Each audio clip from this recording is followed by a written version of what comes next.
we discussed not too long ago what's going on with EA and whether or not it was going to be positive that, or this would be considered a positive thing because it's going private. Now, my opinion is very simple. I believe that it is, on average, just if you look at it in absolute terms, going private is far more preferable than being public. You're not having to answer to all these shareholders, these investors. You're not having to answer to the regulations associated with SEC and everything. You don't have to do any of that. Because with those investors, sure, you might be missing out on some capital going private, but with those investors, they come to collect. Everything has a price. But there's an interesting thing shared about PC Gamer. Say what you will about PC Gamer, but I'm just more so interested in what this lead writer had to say. Let's take a look at this. This is actually a trip. Here's the headline if you are listening on audio. Former BioWare lead writer reads the runes on EA Saudi deal and speculates that guns and football are in, gay stuff is out.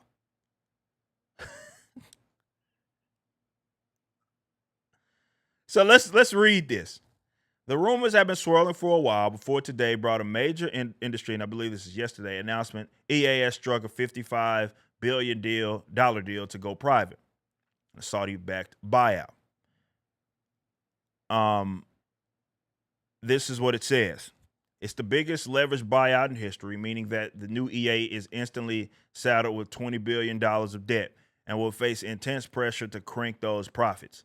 And it's also the latest step in the Saudi Arabian investment fund's mission to sports wash the brutal regime by using its influence across entertainment industries to distract from some of the world's most appalling human rights abuses. What is that? Ubiquity across entertainment industries? As the crack team at PCG Towers discussed the deal, one line stuck with me. I wouldn't want to be sitting in BioWare's chair right now.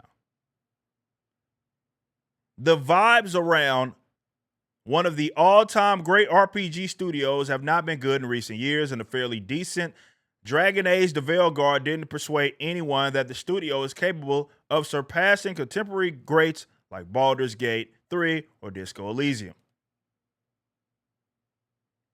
Early this year, the studio was apparently cut to the bone in a round of layoffs, though Mass Effect game remains in development. Everyone who's ever loved a BioWare game, which is surely an awful lot of us, is probably feeling quite gloomy about the studio's prospects. And that extends to former BioWare leads who are watching this acquisition and thinking pretty much what we're all thinking. It might not happen tomorrow, but this could be the death knell for the studio.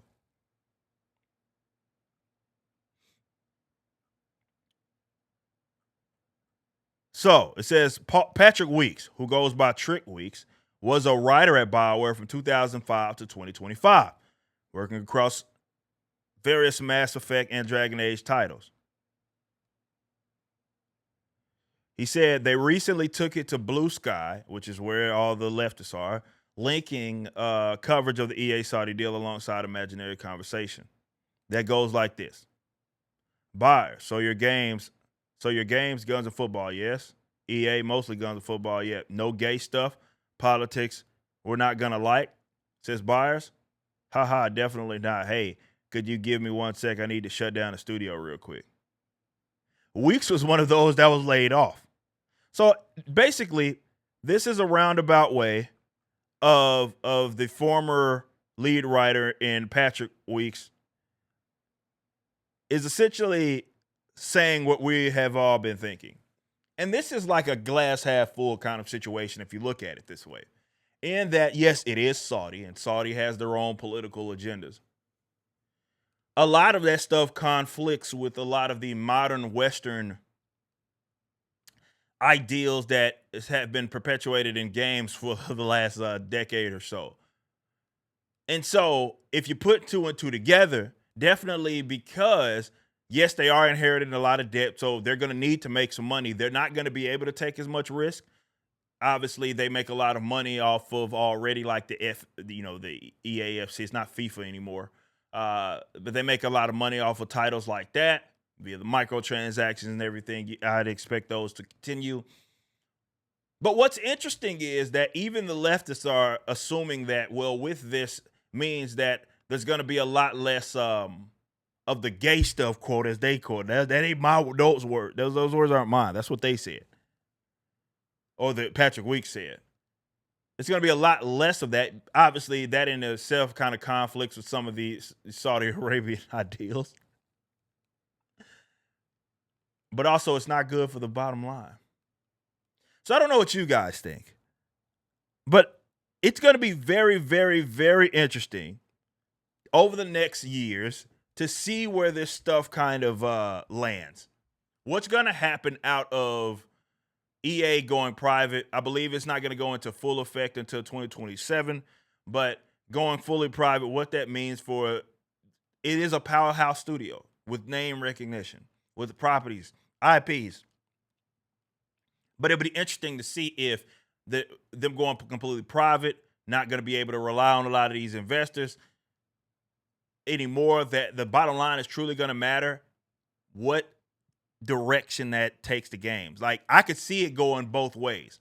I could see that they end up making a fundamental change and start the games just get better by default, just because they're no longer committed to the other stuff, because they're more so worried about their bottom line.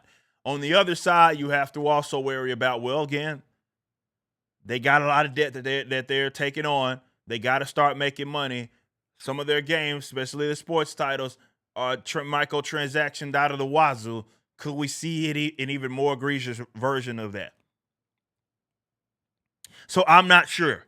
We'll see. I'd love to know your thoughts, though.